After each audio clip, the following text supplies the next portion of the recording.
show.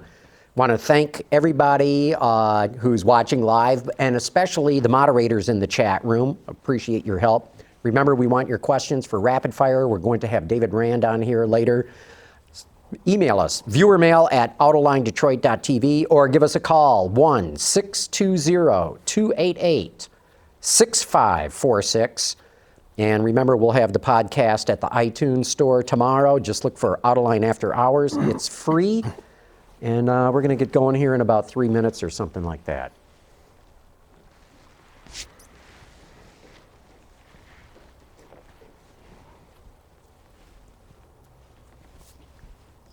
Yeah, I think the DeltaWing will be awesome.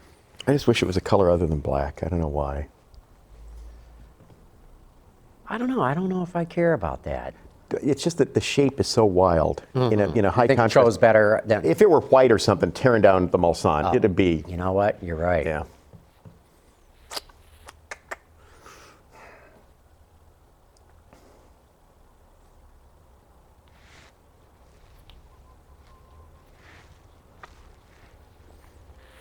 Talk about a missed opportunity for some guys. What's a missed opportunity for some guys? Oh, the DeltaWing, you know? Oh, yeah. Oh, yes. Yeah. Especially if it does well. Even if it doesn't finish. Yep. But shows that it's really fast and can keep up. It's the biggest ROI in racing in 2012 by Mark. Just an incredible amount. And what's the lowest ROI in racing in 2012? U.S. Grand Prix? No, probably Cadillac running the World Challenge Series with the CTSV coupes. Talk about totally irrelevant waste of money. The GM Racing needs an enema. Desperately. They need to blow that up and start over. .com. And then comes the U.S. Grand Prix. Yeah. U.S. Grand Prix just scares me as far as... Actually, I think it's going to come off. Well, I don't doubt it's going to come off, but I'm just thinking capital in, capital out, and how long. Because Bernie's, his contracts are notoriously... fickle. Just ask Indianapolis. It cost Tony George. No, we should talk about that because of the IPO. We'll start off with that then. See where we go.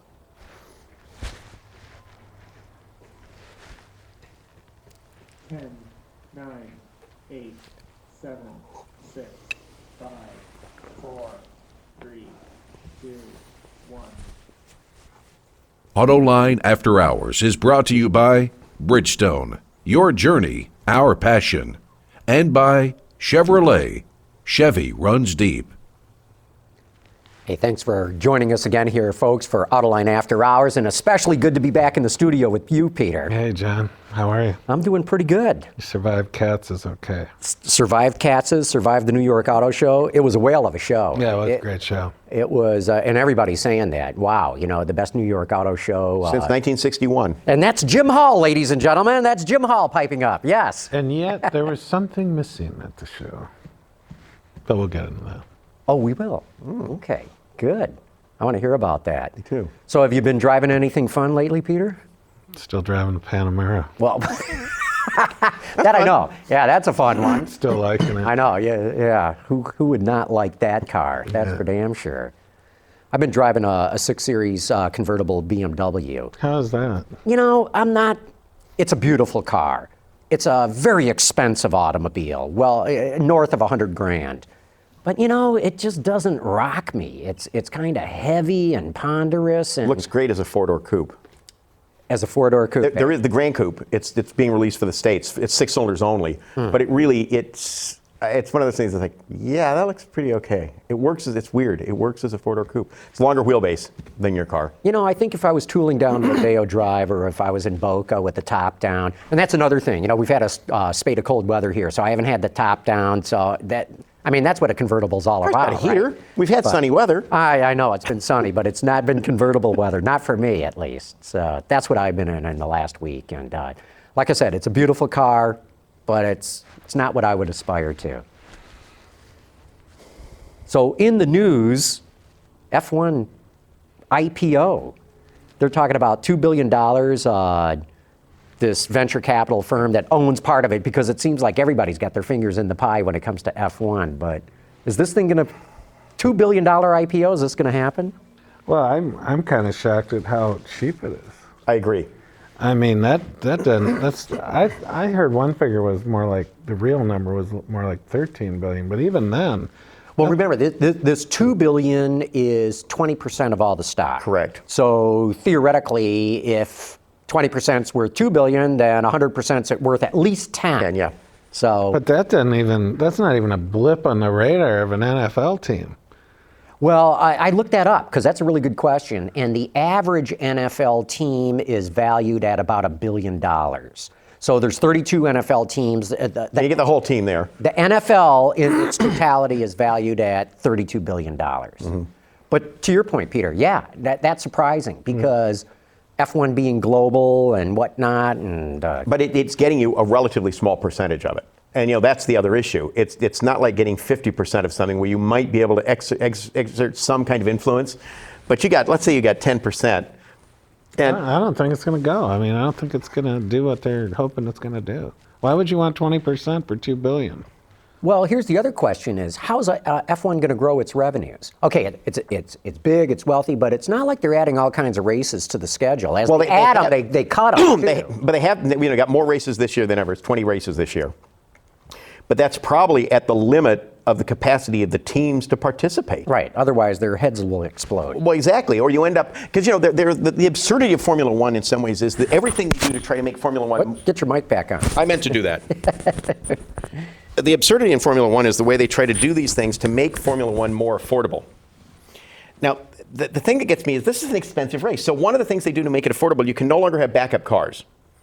So the teams bring a primary structure, chassis parts, so they have to assemble one at the track. Why is that any cheaper? It's absurd. It is a circus, and it's Bernie's personal playground. He's become the second richest person in England because of it. Well, I wonder about the U.S. Grand Prix that's going to be in Austin, too. Okay, I think they'll pull it off by the end of this year, but how long is it going to last? Because how many U.S. Grand Prix have there been?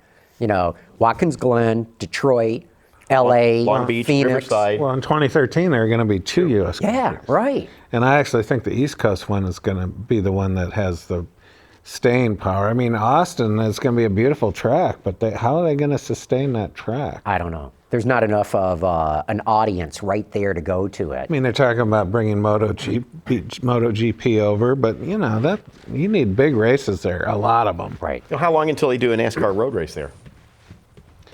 I mean, it's a necessity, Peter, and they got NASCAR road races as bizarre as they are. Yeah, well, they're still. I don't think they're bizarre. I think they're the best races. They're the best races in NASCAR, and NASCAR is going to add a road race into the chase. It will be a new road race. But the painful thing I read, I think, is where the Frances were building a road course inside Kansas Speedway because they own that. And they also own the casino there. It's just a cluster of amazing proportion. Yeah. Instead of running Finding a good track and running in September during the chase at Elkhart Lake. That's where it should be. Yeah, yes, of course. Absolutely. And that would be an awesome race. Oh, that would NASCAR be, cars that road. No, there'd be 100,000 people there, and it would be huge. But there's no vision in NASCAR. I'm sorry. They keep telling me, oh, we got lots of vision. Yeah, what is it? The manufacturers force you to change the Sprint Cup cars because the car tomorrow didn't work. That vision didn't come from Daytona Beach. It came from Detroit. It came from Ford and General Motors. I keep waiting for the vision. Yeah. But Although I'll say this, when they had a race finish with a guy in third place at Daytona on his roof upside down, sparking it on fire, that was NASCAR. I mean, Well, that's America. that is American. I'll tell you. That's different. What about a requirement that at least one of the cars in the top 3 has to finish on his roof? I mean, one thing it would do away with this. Green, white checker? Yeah, exactly. No, they'd still have a green, white checker. Yeah, but one of the cars would be on its roof. That'd be better. you just have to have little Joey Chitwood ramps that pop up around the track every now and then. And we need the spirit of Joey Chitwood in every driving. So you like do a J-turn in the parking lot to pull in your spot and get out and go, hiya! But going back to the IPO, why would you invest in this? What's the vision of how Formula One is going to grow its revenues? I really don't see They're it. totally dependent on the manufacturers. Right. Totally. Yeah, but you know what that means? That means they're dependent really on 3 manufacturers. That's it. Now, in Formula One, I love Formula One racing. I love the absurdity of trying to manage it from a cost standpoint. I love the show and the fact that so much is done on Saturday. You know, they have these strange regulations, no fuel anymore, but mandatory stops for tires that really aren't that good. You know, if any other thing said you have to use bad tires for one stint, you go like, excuse me, I'm sorry, what? Yeah. Well, it's all contrived now for the show, and I'm like you. I love Formula One racing. I follow it. You know, and half the fun has always been bitching about how they run the whole circus. But nonetheless, now it's getting contrived where, oh yeah, you have to have 2 different sets of tires and you have to use each one. And yes, you've got this movable wing, but you only can use it right here in this track and only if you're within a second of, it's like, this is... I got to tell you, the racing throughout the field at Barber for the IndyCars was outstanding. I totally agree. It was outstanding. There were guys like racing for 13th position, like, It was good racing. yeah, all the way through the pack. But, I still wish it wasn't a spec series. Now, we're getting a little Agreed. bit better in terms of the engines. Lotus isn't there, but, They just announced that there's a rule, if you change engines before 1,850 miles in IndyCar, you're dropped 10 positions. In testing earlier this week, I think it's Sonoma, one of the Chevy engines blew. They took it apart and decided that they had to change all the Chevy engines. otherwise they would have blowed in the race. So at Long Beach, no matter where the Chevys qualify, They'll be at they're least moved. 11th place. Yeah. Yeah. Although, look, the racing is that good, and as you know, at least at the start of the race, it's not a help, but a lot of the good drivers will make that difference up. Yeah, but Long Beach is tough. Long Beach is probably the most brutal track they have. It's very difficult to pass there, and It's easy to crash now in that first left-hander after the straight, the start-finish straight. It's gotten just diabolically bad in the first lap. And then diabolically bad on restarts. When you're watching, it's like, didn't that guy just do that? And then the kind of racing that had the promise of being the relevant racing for a while was WRC, which has become totally irrelevant as nobody plays in it. I mean, there's a time where WRC, they were doing regular television. there's Ford and Citroen. The 2 main teams, right? Yep. And there was a time you had multiple teams in it. And I'm talking after the Killer Bees, because the Killer Bees were amazing automobiles, but lordy, nobody thought you've got Formula One technology in a car that's racing 7 inches from trees. This is not a good idea, guys. But it's some of the coolest racing going on because Exactly. they look like street cars. They look like street cars, and the guys that are driving them to me are the absolute masters of car control. And when you see something like the Swedish rally, where they're racing on tires that are probably about this wide, on cars with flares for tires 7, 8 times wider, and the cars are just dancing around, it's impressive. But because it's not really supported by manufacturers anymore, it's like, so. Well, it never caught on in this country because it was really not covered well in television. And it's a difficult spectator sport. Yeah. Okay, put it plain and simply, mildly. Right. for the spectator, it's difficult. The only way it would work in the U.S. is if they ran around the trees and then drove on freeways at a controlled space and ended up in the stadium so Yep. that they could do the last stage. Otherwise, Americans just, we're not going to drive out in the woods. Sorry, No, we don't want do it. racing brought to us, sort of, as Well, it were. we'll go to big Yeah. road race tracks like Road Atlanta, But Road then the America. spectacle's being brought to you there, because it's the whole thing, the whole enchilada. But, it's just tough. But no racing really is as good as watching it on television anyways. And, I learned that years ago back in the Champ Car thing where Ford invited me out to Laguna, Mazda Speedway.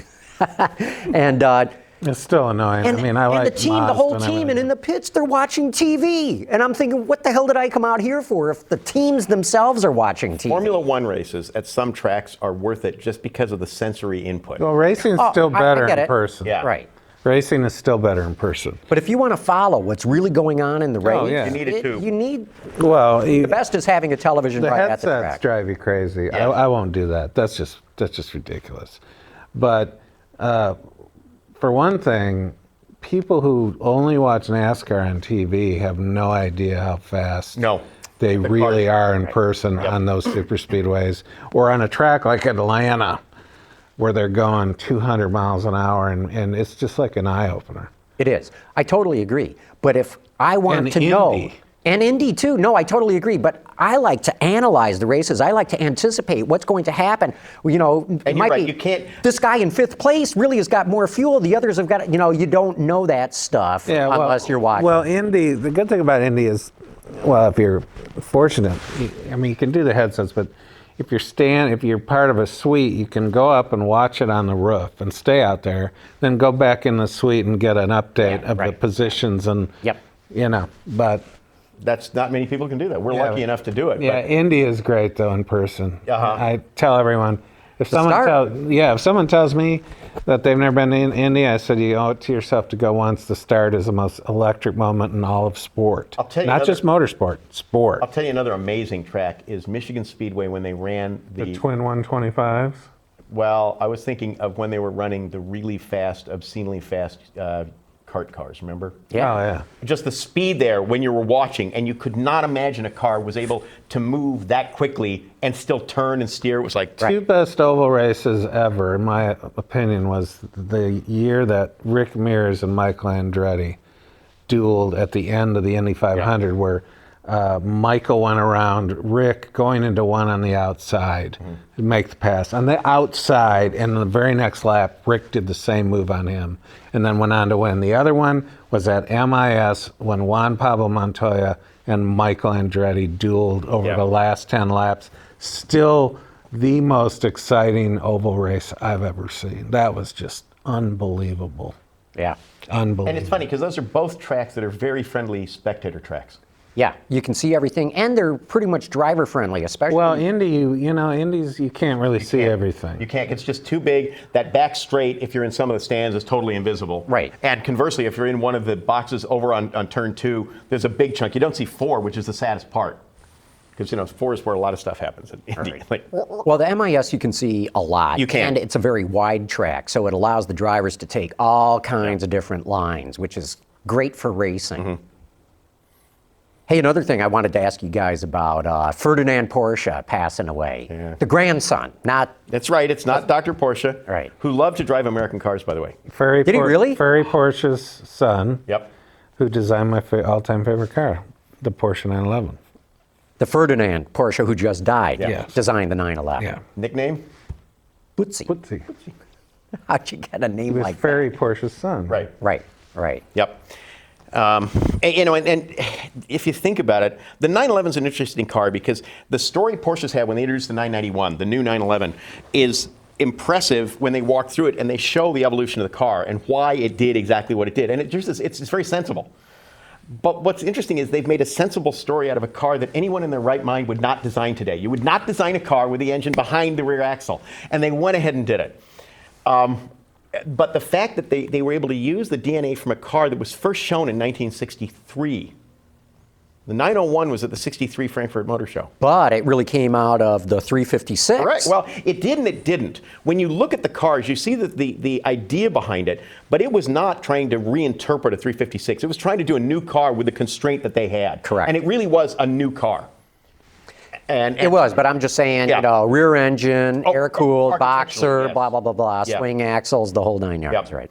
And the funny thing is when the 911 came out, 901 came out, and there were all the Porsche fanatics then who were only into 356s and would tell you that the Cs were no good because they had those damn disc brakes. They're awful. You know, but every new Porsche is hated by the current Porsche owner. It's wonderful. And it was that way when they did the 911, then when they did the G cars, the bumper cars. Then they did them again with the 964, which was the worst 911. It was awful. The car was just awful. And then the 996, which a lot of people say, well, that was the beginning of the end because it had water cooling for the heads. But the point is that was recapturing a lot of what the original 911 was in a car. And then they did the 996, which is a car that I understand why they did it, because if they didn't do it, they wouldn't have been able to survive. Yeah. But they fixed it rather quickly because the 997 took it and sort of said, yeah, okay, it's all right. And the new car, have you driven it yet? No. So phenomenal. The new car is absolutely, unequivocally spectacular and wonderful. And people that don't like Porsches will like that car. And people that like Porsches, the only thing is, it's like, oh, it has electric power steering. Drive the car. Yeah, no, I've said that on the website. Yep. People say, I always say, drive the car, please. And it's astonishing. And the thing is, that's a car where they have deliberately used the cues that Bootsy Porsche did for his first car in it. That's where you can see that it is about keeping the I'm probably using the wrong word here, and there's somebody that could fix this for us in verbiage, but they're taking the visual DNA and saying, we are this car still. Down to the point that the car's gone through changes. It ain't a 911. The new car's a 991. The one before it was a 997, but they never had a badge on the back that said 997. The new car doesn't say 991, although theoretically you could make the badge. Well, you can order it with 911. just 911. Yeah. Which is how I will order mine, maybe. If Hey, I can. I want to talk more about design, especially about your column, but we also have David Rand joining us tonight, who is a designer, and we ought to bring him in on this discussion. So why don't we do that? But first, we have to thank one of our sponsors. So Ben, why don't we thank our friends at Bridgestone? So David Rand, thanks for joining us here for Autoline After Hours. Pleasure to be here. So you're an automotive designer, but give us a quick thumbnail background for those who don't know you. Okay. Most of my career was at General Motors. The last job I had there, I was executive director of Global Advanced Design. Before that, I was executive director of North American Interiors, and I did a stint in Brazil. And just recently, I have worked for Changan Automotive in China, and I have just recently come back from China. Well, that's got to be fascinating. We've got to get into that too. But Peter, you wrote your column this week on the importance of design, but not just any design. No, it's something struck me at the show. I mean, I like the new Impala. John Cafaro did the car, his team, and I thought he did a great job on it. And, but after I saw the succession of introductions, I realized that, how did we get to this point where these are all new designs, yet they're all very similar, I mean, the detailing's different and everything, but it's just all very similar. And to the point where they're boring because they're expected. And I don't know what it is. The design community, you would know this better, but there seems to be faddism going on where someone comes up with something and then they race back and do their version of it. Whereas, I'm not saying everything was all great in the 60s, but seemingly in GM's heyday, there was much more risk-taking going on. But you had a bunch of people copying the GM stuff. Exactly. Ford and Chrysler. Well, up to a point, but then they went their own way. I mean, Chrysler went their own way. Ford went their own way too, but and Ford led with the Mustang and caught GM with their pants down. But there's a sameness going on in the business right now that I think is unfortunate. There's no real excitement like, wow, they're all great. And the cars today are fabulous. They run great. They're beautiful, beautifully made, in terms of modern. But not unique, iconic design that you go, bang, the world just changed. Yeah, not unique, iconic design. I mean, think about the 60s when the E-Type came out, followed by the Stingray. I mean, of course I'm biased. The Stingray, the original Stingray is my all-time favorite car. Do you buy this argument, David? I think there may be, within every generation, if you ask this question, you get the same answer. Cars continually look alike. If you ask people in the 50s, did cars look alike? The 60s, they may give you the same answer. Because when the cars you talk about in the 60s were really the exceptions. Most of the stuff, if you think even at General Motors, which, when I was growing up, was the high point. Buicks and Oldsmobiles, there was some distinction, but there was still a general feeling of how design went. And of course, at that point, Ford and Chrysler were copying General Motors. So the American car had a certain sameness even in the 60s. Yeah, I mean, I guess today, what would be an opportunity to do something drop dead different and, jaw-dropping like the E-Type and the Stingray? But those are easy to do. Sports cars are the easiest cars to do. To me, I'd like... Sedans are the hardest. Yeah, but I'd like to see a new Riviera. a Buick Riviera that was just jaw-droppingly, OMG, that is just stunningly beautiful. That's Right. what I would like to see at an auto show. And, you know, yeah, you can do the sedans. The Impala's nice. It's competent. Even that's the thing. Those cars have to be special kinds of cars. They can't be everyday run-of-the-mill kinds of cars. Well, yeah, I know. I know the mainstream cars tend to blend together, but it's a general desire for this, you know, the sameness. We need a spike. We need something. Now, I thought and I mentioned in my column, I thought the CL was stunning. And I've seen the hardtop version of it only in a sketch, very nice sketch, and it is going to be stunning. And I think currently, and I mentioned that in the column, I think the current CTS Coupe is a stunning car. Yeah, it's one of those cars It's one of those cars where you see it on the road, and it's been out a while, and I never get tired of looking at it. Yeah. Ever, ever. Well, you know, from the perspective of an enthusiast or a designer, I mean, we'd all like cars to have more personality and be more distinctive. But I'm wondering if you talk to the average car buyer, do they have the same desire? And Well, it's a different world now. of course. But it's a matter of degree, too, because Hyundai, who I was visiting with today, thinks that one of the key of their current successes is that their styling is more expressive. Absolutely. And now, you know, look at what Toyota's doing with their latest cars, like the Avalon, or Chevy really with the Impala. The Everyone's trying Avalon, to put- the Avalon to me is a bigger breakaway from where they've been than the Impala is for Chevy. Oh, yeah, It really is. It's a radical breakaway, whether you like it or not. And the thing is, but even it's channeling another car. You look at that car and it's channeling Audi A7. Or I think the grill came right off the hybrid version of the Sonata. And Toyota showed one car at the Detroit show that I thought was stunning, their concept, the NS4. Sure. Which I thought was a Yep. gorgeous car. I mentioned in my column, I thought that to me was indicating that, you know, well, there are talented designers all over the world. Well, typically, though, design staffs are creative. It's management that keeps them bottled up, right? Production cars reflect more the attitude of the management of the companies than the design talent of the car companies. Well, you know, obviously, if you talk to the average designer, they were going to do something much more expressive and much more adventuresome than they're generally allowed to do. But you mentioned the Avalon, and it is more of an adventuresome car than Toyota generally does. But at the same time, when you first see the photographs, you don't know what it is, because it is so different from what Toyota is doing. So, you know, on one hand, it's good, they're progressing, but on the other hand, you know, it kind of underscores the fact that Toyota doesn't have a very strong family DNA. Not at all, not from a design standpoint. But that's why I like what I see in the Avalon, and they needed a break. But So I think this is one of those examples where it's okay not to have DNA, but I'm not a designer. But John, they have to do what Hyundai did. Because think about it, the Sonata was a breakout car. It came out and there was no context for anything else than Hyundai had done. But they sort of took it and evolved it for the Elantra.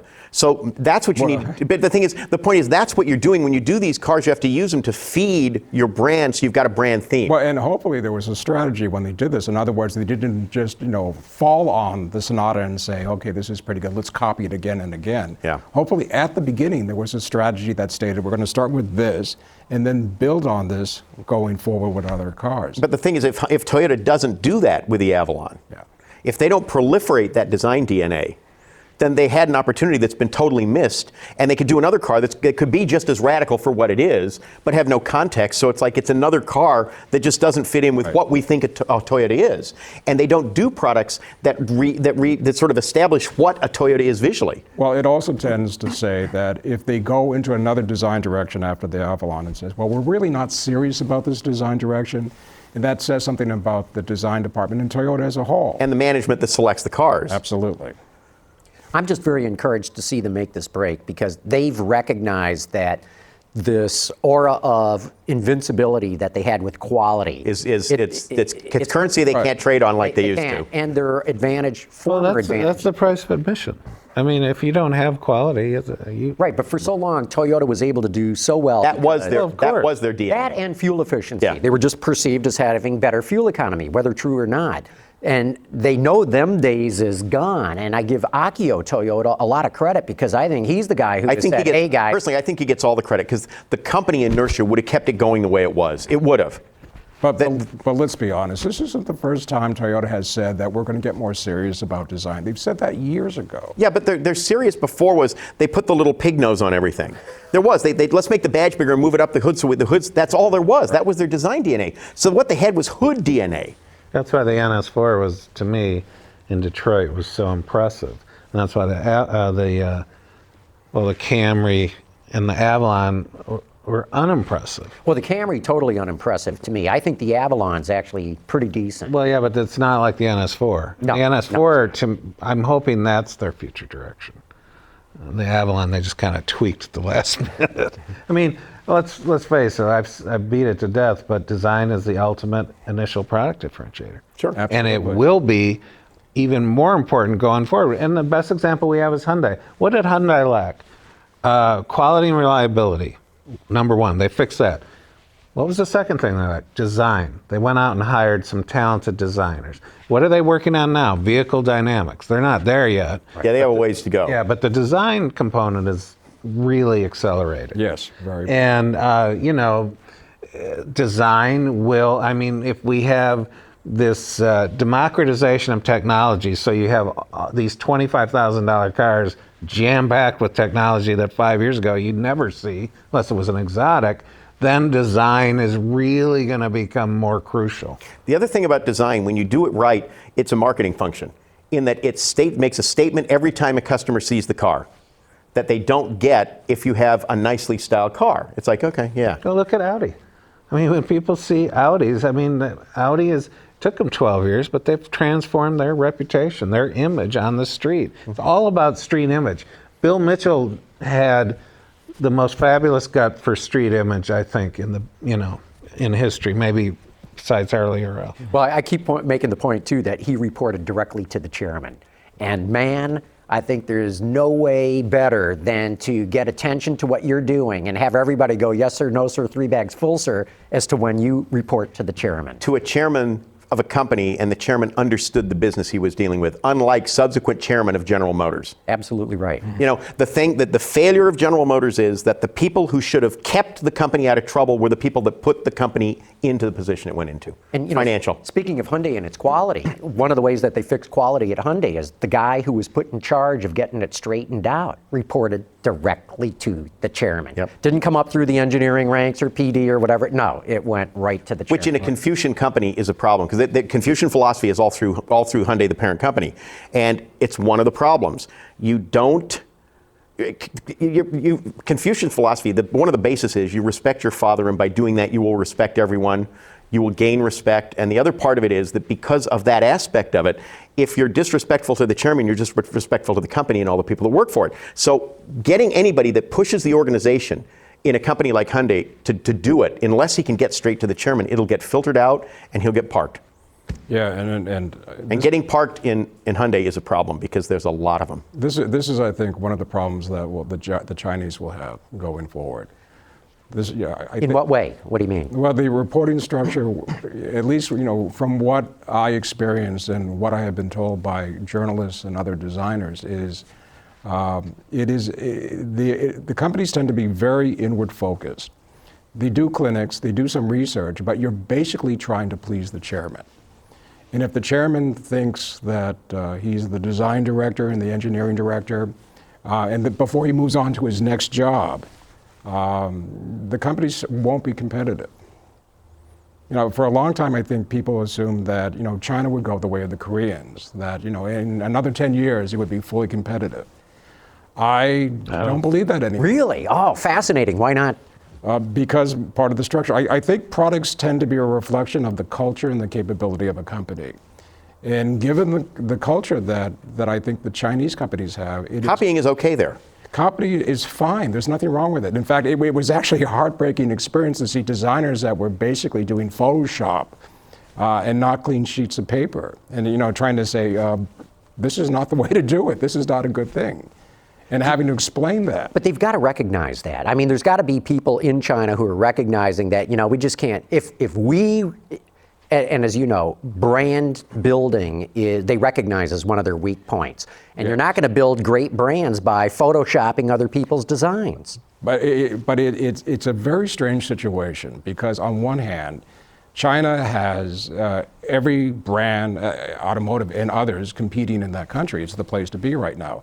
At the same time, there is the domestic industry that is actually not so well respected. It's brand by the poor Chinese. functionally, isn't Not at all, right? And it's not just because of the brand, it's because of the actual quality of the cars, and the consumers know about that. So to have a Chinese car is, if you're getting to the market and you're trying to just do it on the lowest price possible, you buy a Chinese car. But as soon as you're capable of affording something else, you move to a foreign brand.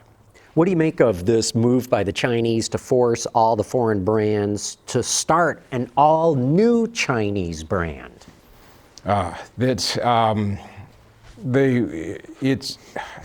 difficult because on one hand, I think the domestic companies don't want to do it, and this is really being dictated by the government. So the problem with establishing a brand, or the rightness of establishing a brand, is maybe not so much of a choice here. I was told that the real reason that the Chinese government forced the foreign automakers to start brands, and not using existing platforms, but to design it from scratch, was because even though China has lots of engineers, it doesn't have chief engineers who are capable of designing or developing a car from scratch. And so this is why they forced it, was to grow up a new generation of really good PD and chief engineering talent within the country. I wish them luck because I think it's a very difficult. So you think it's situation. structure of the corporation I do. and culture too? Absolutely. I mean, there's even a branding issue because Geely has decided they're going to add a premium brand. And this is a company that owns Volvo and is going to expand Volvo in China and build Volvos in China. Yet they're still going to do a domestic Chinese premium brand. The problem is that the Chinese car buyers are far more cosmopolitan than the government thinks they are. The fact is that, and correct me if I'm wrong here, if you have cars where a company makes, they're Chinese-built Audis and there are still imported Audis. And the perception of buyers is that the German-built Audi is a better car, or the Bratislavan-built Audi, because it's a Q7, is a better car than the Chinese-built Audi. So when the domestic brands are going to do premium brands, this means they're going to be the healthiest guys of the under-considered brands. And they don't address this issue. Creating artificial brands, the public isn't that stupid. They're really not. These guys know what's happening. They're exposed to automotive information from around the world. There are guys in China that are watching this.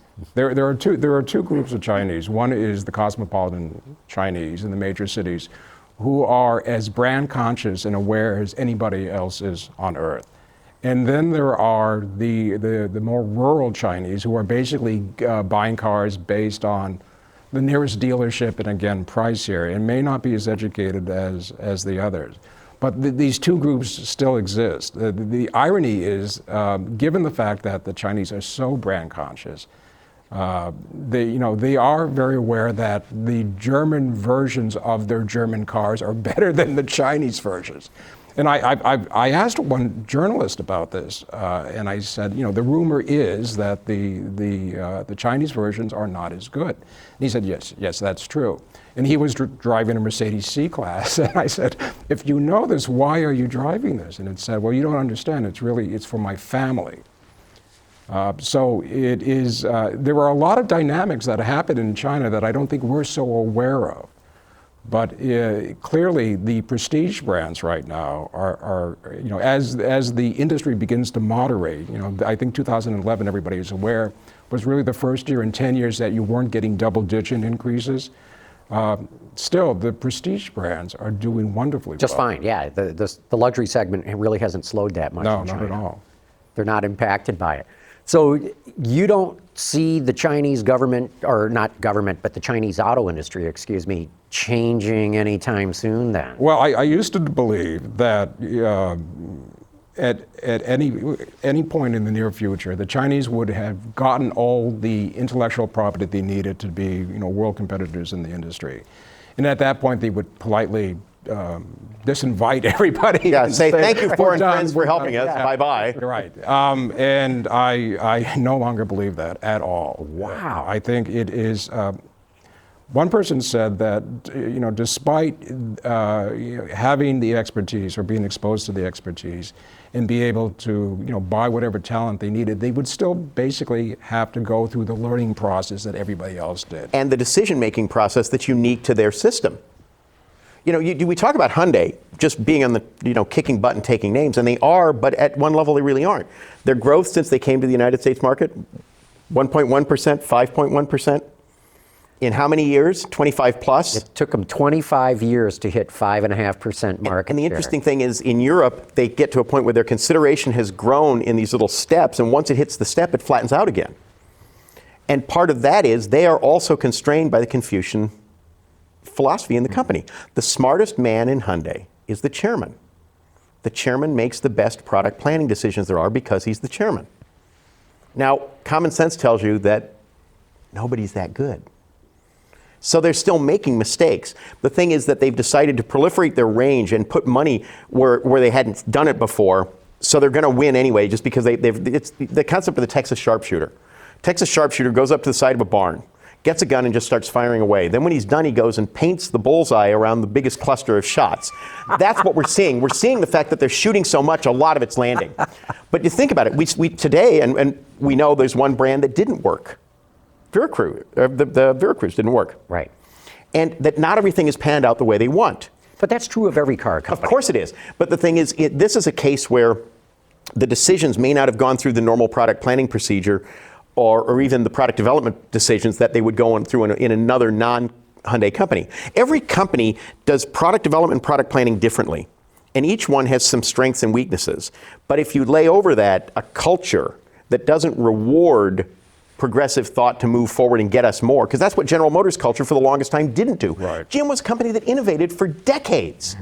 There was a time between the two wars where General Motors made a substantial improvement to the product every single model year. And after the war, that stopped.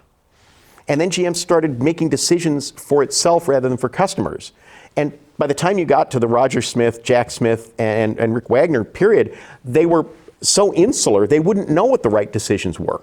Well, they didn't grow up on the car side of the business. Exactly. Whereas if you go back pre-war, they all did. And the thing about it, Honda grew up on the product side, right? Mm-hmm. He's gone.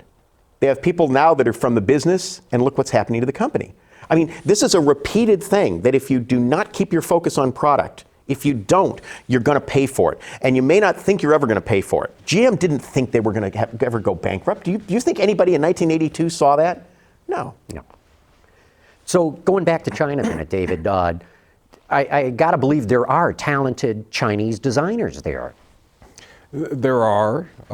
It is, in comparison to the West, a fairly green field because the Chinese auto industry is really 10 years old. And there are schools that produce designers, but they haven't been around very long.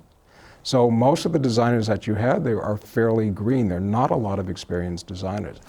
That's not to say that there aren't some very talented people there, but it's still a very young field, which is why some of the Chinese are bringing in foreign designers. Is Changan state-owned, or is it a? It is state-owned. Yes. Okay. Do you see any difference between the state-owned and the It's private? PLA owned, PLA. I know. which is different yet again. Different yet again. But if you look at like the Cherries and the Geelys, which are independent companies, do you see any difference between the government-run ones and the really entrepreneurial-run ones? Maybe a bit. The fact is, Changan had a very large design department. They had, I think, 3 studios within China. They had one in Japan. They had one in Italy. They believed in design, so they had a lot of designs, and because of the foreign locations, foreign designers as well. It's not to say they didn't believe in design, but ultimately, what the chairman wants, what the company's culture is, determines more of a design direction than the ability of the designers. Dave, is design at one level an input to building a product, right? Absolutely. And if you don't know what to do with the input,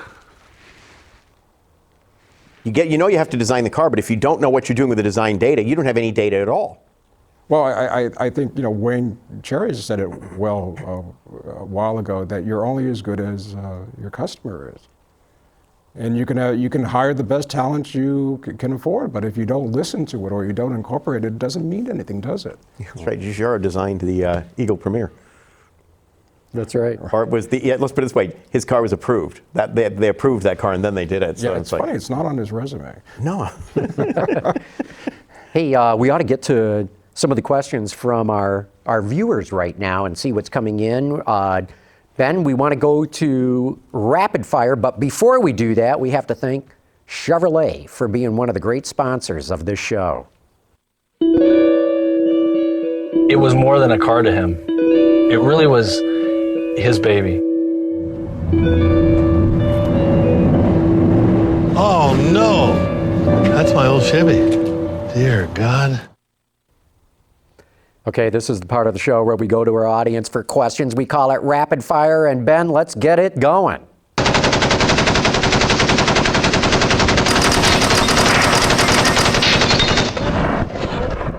Okay, David, first question right to you. This is from Ripituk. He says, let us know what Chinese cars you like. Show us some well-designed Chinese cars. Are there any at all?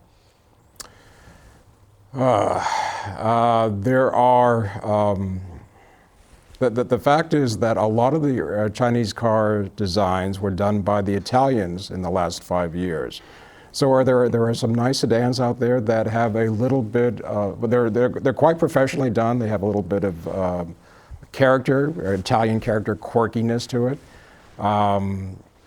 There were some cars actually by SAIC that were very nicely done. What about the Hongyi? Because you talked to the designer of the Hongyi. The Hongyi's the red flag. It's the state limousine, and they did a modern version of it. Do you know what the Hongyi is? I do, and I've seen pictures of the new version. I think it's kind of cool myself. I do too. It was actually the designer. I was fortunate enough to meet the designer who said that from the beginning he was trying to incorporate some Chinese design cues, and he got some of those cues from furniture. Furniture. To me, it's kind of a retro design. Weren't the taillights lanterns or something? Yeah, that's right. That's right. But the point is that's an interesting whole take on a car, is to use cultural design elements. Sure. But there are a lot of people that look at it and they don't understand the car. But I think it's cool myself. And I suspect that may have been the only car that was done from a Chinese basis? perspective, purposely done as a Chinese perspective. Everything else is much more of a Western influence. Okay, Peter, this is for you. This is from Danny Boy in Cleveland, Ohio. He says, where's the alpha DNA that was supposed to be mainstreamed into the new Viper? Guess you better ask Sergio that. Well, I'm glad that it's truly just Viper design. Yeah, I mean, I think it may be vehicle dynamics, to tell you the truth. Well, you know, there was even rumors that it would be built on a Maserati chassis and maybe get a Ferrari engine and all that. No, it's a that can't be a Viper. Viper. It's That a can't be a Viper. Viper. I still think the design is a letdown, but that's just me. Except that they boxed themselves into a corner with that car, I think, because the first Viper made this bold design statement, whether you liked it or not. It was a show car for the street. And they did the second car that was a far better vehicle, but by comparison, it was a Corvette. It really was. And here they've tried to put a little more, to me, of the original DNA in it, but it's got something going on where it looks like it's bent in the middle. I don't know if in person it looked this way, where they've just diminished the body ahead of the windshield, the base of the windshield, and they got humpy fenders, and it literally looks like it's bending. I don't get it. I never got a good look at the car. It was swamped at the New York show, and I'm going to wait till I see it out on the street. That's what I've got to do. Let's see what else we've got here. Dr. Botox has a question for Jim Hall. What are the names of the 4 Edsel models, and which one was not the subsequent name for a domestic vehicle? Corsair was not a subsequent name for a domestic vehicle, but it was used by Ford of England for the Ford Corsair. The Ranger was a Ford pickup truck. The Citation was obviously the Chevrolet Citation, and most importantly, the Pacer was too wide. But all of the Edsel model names got recycled. Every single one of them got recycled. You know, and if you think about it, you can say that arguably 1.5 were unsuccessful vehicles. The Ranger was successful. I mean, it was. That was a vehicle. As a pickup. As a pickup, it was a successful vehicle. And the Citation was too. I mean, they sold a lot of Citations. Now, selling a lot of cars sometimes is a double-edged sword. The Anti-Destination League, for example, they love Omnis, and now they're moving to something else. Peter, here's one for you, or at least to start it off with. George from Brooklyn says, if modern cars are boring, why do the buying public even care about interesting car design? No, I think Dave said it best. A lot of them don't. They don't. I mean, and George goes on to say, Corolla and Camry are bestsellers. Yeah, no, those are pretty There's no boring. more generic car I can think of than a Corolla. Yeah, as enthusiasts, it's hard for us to understand that mindset. But make no mistake, that's the majority of the mindset out there. I hope I'm wrong about this, but I have a sense that when I was 16 or 17, car crazy, and a lot of guys were at that point. I think today, not so much. I No, think it's people are more cell into the phones. Absolutely. Cell phones, devices, social media. We've talked about this ad nauseum. I mean, they've got, kids have to be forced to go get their licenses. Right. For us, going in the car was the event. And then for a younger generation, the car was how you went to the event at the mall or whatever. And now, transportation's not even part of the event. Right. But what I find interesting is I ran into a guy who had bought a new Camry. This was 3 generations ago Camry. He didn't want to buy what is now the 2nd generation ago Camry because he thought it was too assertive. He didn't want to go around trying to show off to everybody. And I mean, my jaw dropped, but that's the reality out there. Nonetheless, I think still, if you come out with great looking design, people will go, oh my God, that's what I want. See, but now it's great looking design with the right connectivity or whatever you want inside the car. And that's why there's a car that's sort of floating around out there that could be one of these cars that's transformative. The 130R production version. Might. I don't know. I don't know about that. I saw it again in New York. Yeah. I liked it. Is that the white one or the red The red one. The red one. Red one. Red one. The white one's a car anybody could do. Yeah. White one was definitely anybody could do it. Okay, we got a number of phone calls coming in here. Ben, let's bring in one of the phone calls. Hi, John. This is Doug from Windsor. I was just listening to you on 950 AM Detroit regarding the new GPSs that the auto companies were going to remove. They were going to use the smartphones in the new Spark car because the smartphones have GPS in their cars and in their phones. The only problem is if you're Canadian, like myself from Windsor, we have limited access to our databases for the U.S. market, and vice versa, U.S. coming to Canada, they're unless they pay for the data packages, which are quite expensive, those GPS systems will not work in those cars. Oh my God! So Data roaming fees, they're psychotic. Car companies haven't thought of, but I know myself. I've tried to use my GPS in the United States, and because my data plan doesn't carry me in there, or the cost is like $5 a minute, it's cost prohibitive for myself. Maybe the manufacturers need to look at this a little bit closer. Thank you very much, and have a great day. Yeah, thanks for bringing that up, because what he's talking about is in the new Chevy Spark, instead of having a $2,000 nav system, you just plug in your smartphone and it becomes the screen for your smartphone, so you have navigation because you've got GPS and maps on your phone.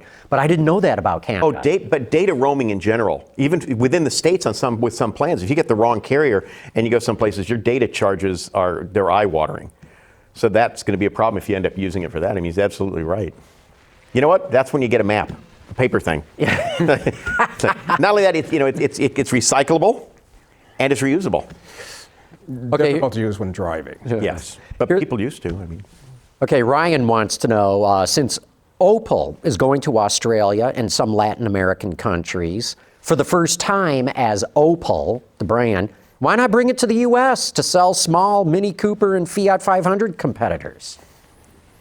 well, for one thing, Opel doesn't make a Fiat 500 or Mini Cooper competitor. I know, but where he's coming from, why not bring the Opel brand here? I'm not sure that Opel would resonate so much in the United States. I mean, at one point, they did market Opel in the United States. Sure, the Manta and the Manta was Opel cool. GT, and those were good cars. That's my first 3 or 4 cars for that. Opels? Right. I think one of the things is we're getting Opels in this country. They call them Buicks. Yes. We actually are. Yeah. You know, say what you will. The Regal. The Regal is the Opel Insignia, and the Verano is an Opel Astra notchback. That's the Excella in China. That's right. And if we get the GTC as a Verano, that's an Opel and looks pretty cool. Under that, if you got to the B cars, because there's an Opel B car as well, but the problem is if you get into that, you're going head-to-head with Sonic as far as product, and you'd be talking about a very expensive product compared to a Sonic. So, see, what's interesting is where they're going to be doing Opel in Latin America is a brand where they've been selling Opel products before, but branded as Chevys. So they're going to have to slim some of the Chevy line down to make room for the Opel line. So there won't be a net plus. It just may be different consideration for the brand. Same's true in Australia. But we were talking about, how brands register with people, and here's a brand that I think in North America, for the most part, just isn't well known enough that would create a demand. I think one of the problems is this is desperation on GM's part about Opel. Here's Opel. We can't get out of it what we need to. Let's use the brand, export it, and grow it that way. Which is what the German unions want, right? Right. They don't want to cut production and lay off workers. They want to sell more cars Exporting overseas. those cars to some of those countries that are price sensitive ain't the right thing either. You can't make them in euros and sell them in pesos. Absolutely. And then the other problem that's related to that is if you look at then them moving the product around, then you're not going to be selling. I mean, this is why they were going to try to expand Chevy in Europe. So you're going to take Holden, which has been a monolithic brand in Australia, and you're going to start to piece part of it out. I mean, they're getting the new Malibu down there as a Holden Malibu. So now we're going to start cutting to the pie. This is one that's desperation for Opel because GM doesn't know what to do with Opel, and that's sad. Agreed. Here's one for you, David. How much will new materials affect car design in the future?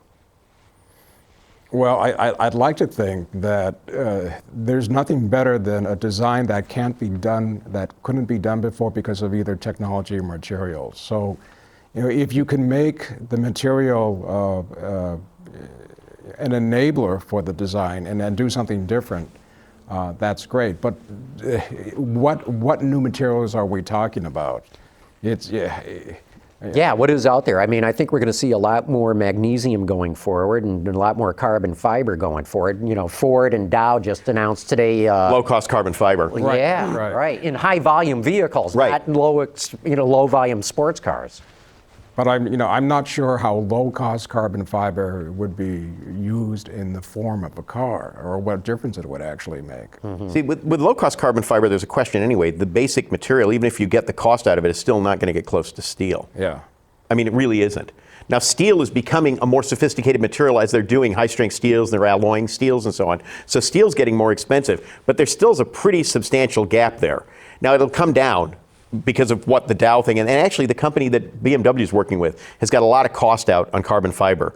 When the E1 comes out, it's going to be some stuff some car companies are going to look at and say, that's ingenious. And I know for a fact that Chrysler is doing some really interesting stuff with carbon fiber on the Viper. Mm-hmm. And I got to get more into that.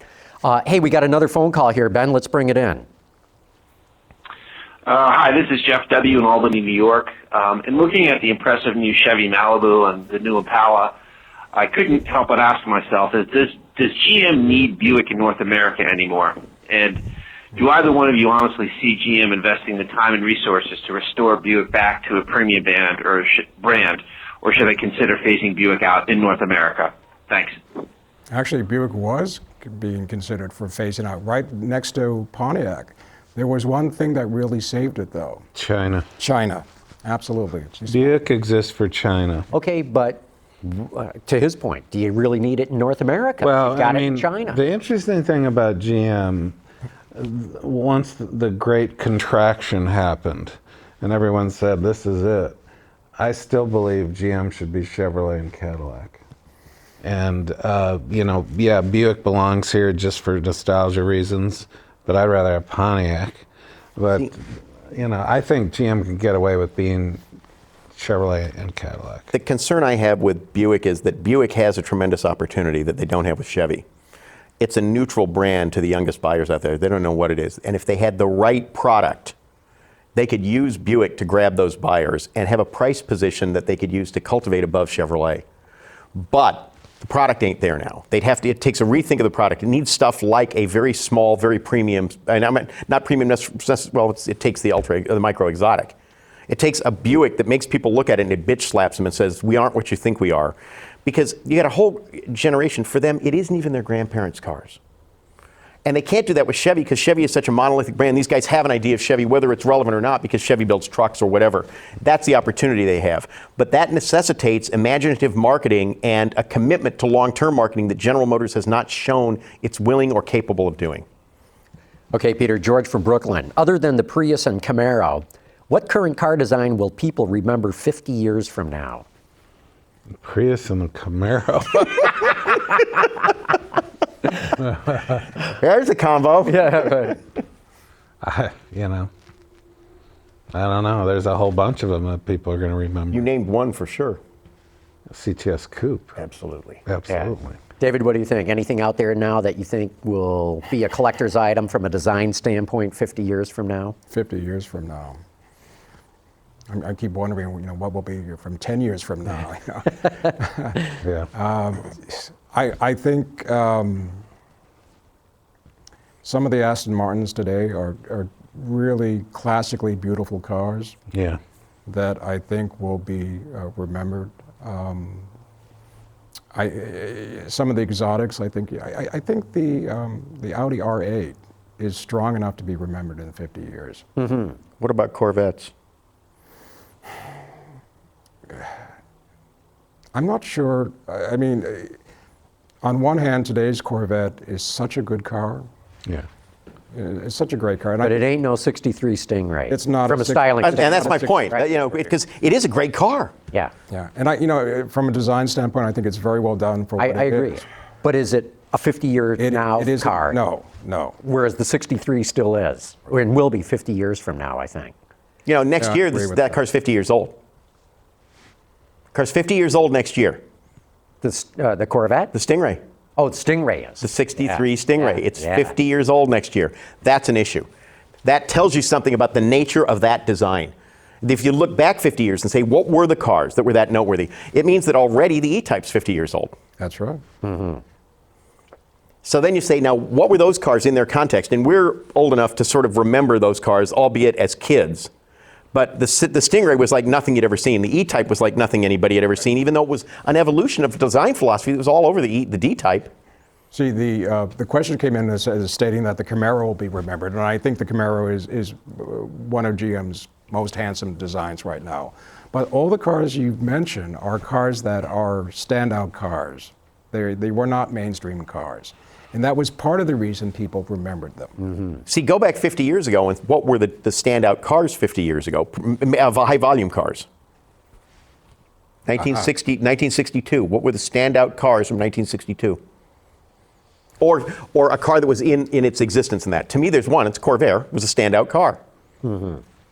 Now, it's not a car that's remembered fondly by a lot Well, of the people. first generation I still think was a pretty ugly car, whereas the second generation I still think looks good today. Right. But Yeah, the it's first beautiful. generation car set up shockwaves through the entire auto industry. Right. It was copied, and all over the world.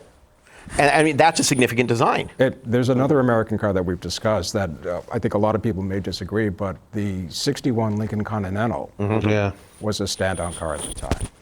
Absolutely The right. 63 Riviera. Although I like the ones without the headlights. 65. Yeah. Oh yeah, I thought that was the best one too. Yeah. Okay, we got another phone call here. Ben, bring it in. Hey, it's Jonathan out in Old Japan. All right. Fantastic seeing you guys last week live and a great show this evening. My question is, will the new Cadillacs, the XTS and the ATS, be competitive in the Chinese market? I understand the CTS was too hard-edged, art and science-like, whereas the XTS and ATS are supposedly designed to be successful in China. My question is, do you believe it will be? Your insights are appreciated. Thank you very much. Thanks, Jonathan. Have a nice Yeah, evening. that's to you, David. That's a great question. I was a little disappointed when I found out that the CTS wasn't really doing very well in China, and the STS version, the SLS, I believe, SLS, yeah. didn't do very well either. However, the SRX is being embraced very well, and when I asked why is this, because they're the same design philosophy, I was told that the aggressive Cadillac approach, or at least what's viewed as aggressive in China, was appropriate for an SUV, but not appropriate for a sedan. So that can make it tougher for the ATS, which is pretty aggressive. The way they've done the lamp graphics and the raised hood and deck lids and so on. I think certainly the Chinese have probably had some input into the design of those cars, but it still raises the question: will these cars succeed in China? The name is still respected, but the Chinese are sensitive to overly aggressive design on passenger cars. Is that why the Audi sedans are so popular there? That's exactly right. And numerous people told me that the Audi for Chinese is a very appropriate design philosophy because it's not terribly aggressive. It's distinctive. It's graphics over surface. It isn't overly showy. It isn't. It doesn't make a big statement, and it's somewhat discreet. And Cadillac, embracing the philosophy that they have currently, is trying to be anything but discreet. So this may pose a problem going forward. That's a fascinating problem because, China's such an important market. Maybe not for Cadillac yet, but they will sure want to make it an important market for them. But it's one of the only possibilities for significant growth outside of the United States for Cadillac. They can't do Europe because they have no basis for it. They at least have a dealer base and manufacturing base in China. But what I'm getting at, does Cadillac have to do styling now that may not work as well in the U.S. because it would work well in China? We'll see how the numbers go, but if it becomes a dominant part of Cadillac numbers and philosophy, of course it's going to have a philosophy. Or do they do Chinese market Cadillacs? Or do and try to address the domestic production requirement with that? Well, that's another part of the requirement, in addition to the branding thing you mentioned that the Chinese government wants to do. But that would pose another problem because the prestige brands don't do regional cars. Yeah, continuity of design on a global basis, yeah. That's right, but I think building cars in China will help because not only is there a 25% import tariff, anything imported from the United States gets slapped with another 22% on top of that. Right. Yeah. So I'll be interested to see what happens in the U.S. market with the XTS and the ATS. I think GM, they're going to spend a ton on the ATS. There's something about the design I don't like. I'm sure dynamically it's great, but I think they're going to be shocked. I think the XTS is going to be the star in Cadillac's lineup in terms of sales and profitability. I know they'd like that because it's on a unit profit basis. Right. It's way better. Absolutely. Absolutely. But I think the XTS has much... XTS is a striking automobile in the right way. It has much better road presence than people think. Mm-hmm. And at the New York show, I was talking to Ed Welburn about it because he purposely had a gray one, his favorite color, on the turntable. And I said, yeah, it's going to be a hot car. Well, Cadillac desperately needs new product. I was... maybe you'd know this, Jim, but last month Audi outsold Cadillac. Yes. Is that the first time that's happened? Correct.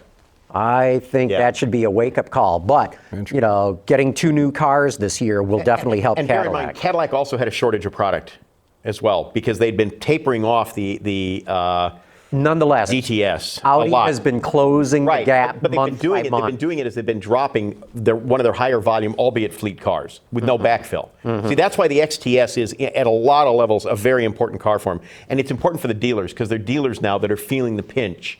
Because for a lot of them, the DTS wasn't a volume car, but it was definitely the cash car for them. And that's why they've got to get XTSs in. Okay, we've got another phone call here. Ben, let's bring it in. Good evening, A-Team. This is Youngblood, Cleveland, Ohio. One comment to Mr. Lutz and his 40 or 50 push-ups. Brother, Semper Fi. What a man, 80 years old. I got a couple other questions I hope you can answer.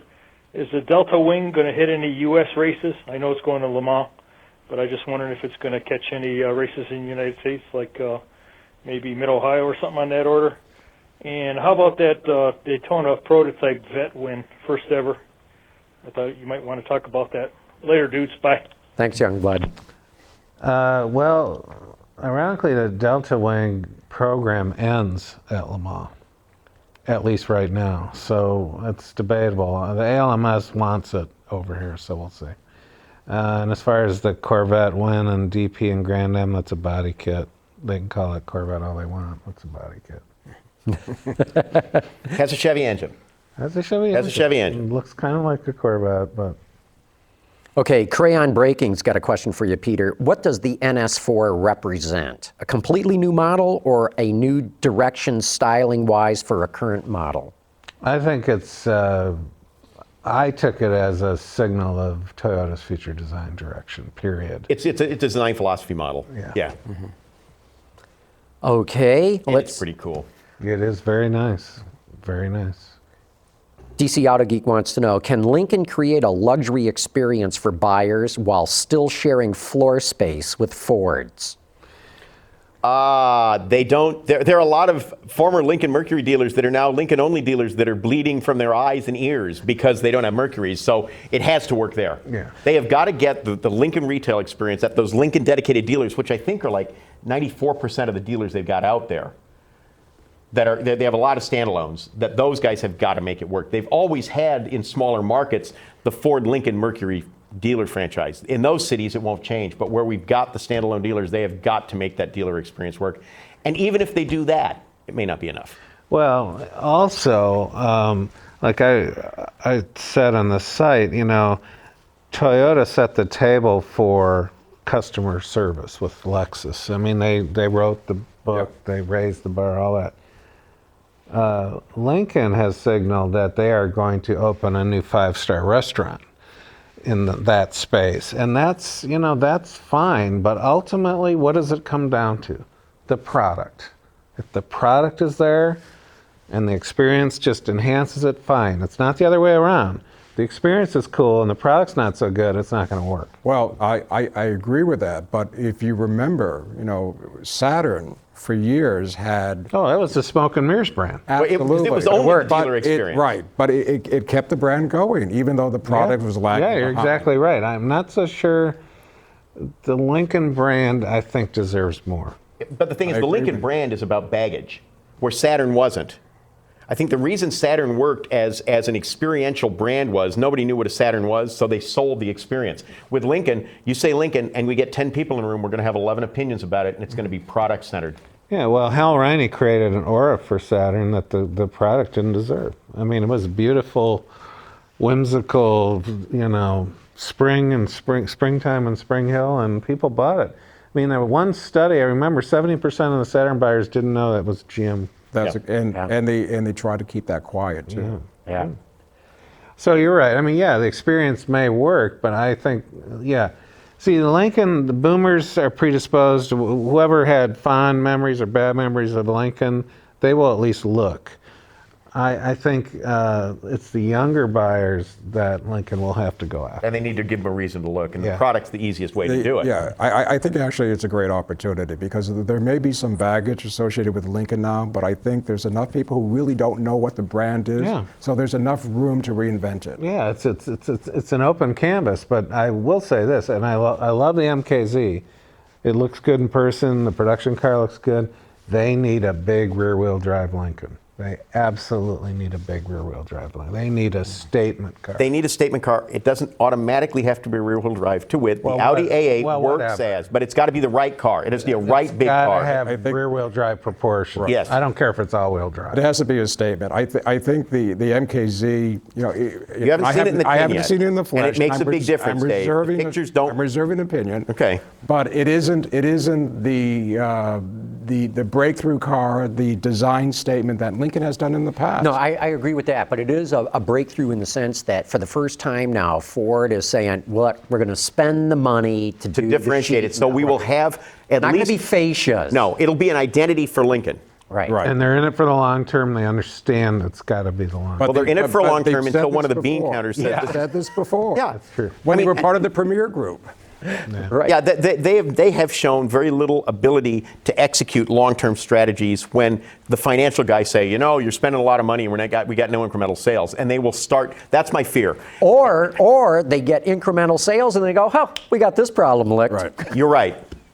So it's yeah. You can go dumb for either reason. I keep saying 20 years, $1 billion a year. I believe that's what it's going to take. The Cadillac's in their 12th year. Or 13th year of reinventing Cadillac. Turnaround, right. Which it just goes to show how difficult it really is. Yeah, brand building, especially when you have to hook it to product, is capital intensive for product, capital intensive for marketing, and it is most importantly time intensive. And if you think you're going to do a turnaround in 3 years with this, doing this, you're crazy. If you think it's a decade, you're probably crazy too. Hey, I think we got another phoner. Am I right there, Ben? Yes, good afternoon, John. This is Warren from Paris, California, and I'd just like to comment on the design of the new Lexus and the way it's going. I'm sure there's a Hollywood producer that is chuckling because they've copied his 1970s Darth Vader helmet. It looks like it'd be something you can maybe clean a horse stall with or something. As far as Toyota's design goes, to me it seems like they do it on one leg. One foot goes forward and it's a disaster, and the next one is acceptable. They're not consistent at all. And as far as Lexus goes, until this Darth Vader thing, it seemed like they had no style at all. It was just so plain you couldn't tell what it was unless you read the emblem. But thanks for the show.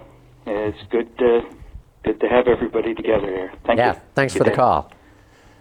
Darth Vader. Well, it's not the first time I've heard that comment. I haven't heard the Darth Vader about the spindle grill, the GS spindle grill. Yeah, the new grill. Yeah, I've heard that. It's not the first time we've seen this motif on the car, but personally, I think it's a little difficult. But having said that, difficult designs over time, you get a little more used to it, and it is distinctive. The big grill on the Audis was clumsy to a lot of people at first too. It really was. It's like, you got to be joking. Right. And look how that Audi grill has evolved. But that's it. That De Silva evolves the look so you know it's an Audi, but they don't set it up so it becomes religion. And I think if they do that with the Lexus grill, that they're not completely literal in how they interpret it. Every car you got to do this and this. If they do that, they may have more legs with it. I think I'm one of the only people in the room that thinks that it works for what they're trying to do with the car. I will withhold judgment only because I've only seen these things in auto shows and pictures. I haven't seen one on the street yet. Right. And I still say, to my eye, I've got to see it on the street, in daylight, with other cars around. Well, we've talked about that when we go to auto shows and you see them under the lights and then you don't get it. I didn't get the A7. Oh, until you saw it on the road. Until I saw it on the road, it came from my left and you saw and made a left turn in front of me and drove away, and I just about drove off the road. I said, oh, I get it. And when you first saw it, you saw it mostly front with a slip side, and you saw the actual form of the side. Yeah. That's a car that when it moves, it all comes together. But I think with the Lexus, they're hitting you over the head with the front end graphics, and I think maybe given what we've just said about how people perceive automotive design today, you in some ways you have to do that to make a statement. So maybe this conversation would be better held in 3 years' time to see how the public really reacts. Well, we're going to see the follow-up car fast because they put that graphic on the new RX that was at New York. Oh. Yeah, the new RX has it, and that's a car that was sort of heavy with design beforehand, and now they slathered on some more. Now, having said that, it will be interesting to see how the Chinese receive that front end. Oh, good point. Because Lexus is really making a run in China. Absolutely. Right now. And that's aggressive. That's visually aggressive. Very aggressive front end. Oh, good tip to keep an eye on there. Hey, it's probably a good time to wrap up the show here, but David Rand, thanks so much for coming on the show. Very interesting. I love your comments about China, especially. We need to get him back to talk more just about China. Oh, yeah. We'll have to do that. And Jim, great having you here as always. Thank you. Pleasure to be asked. Peter, and a pleasure as always. Great having you here. I really enjoy it. Want to thank everybody who's joined us for this show.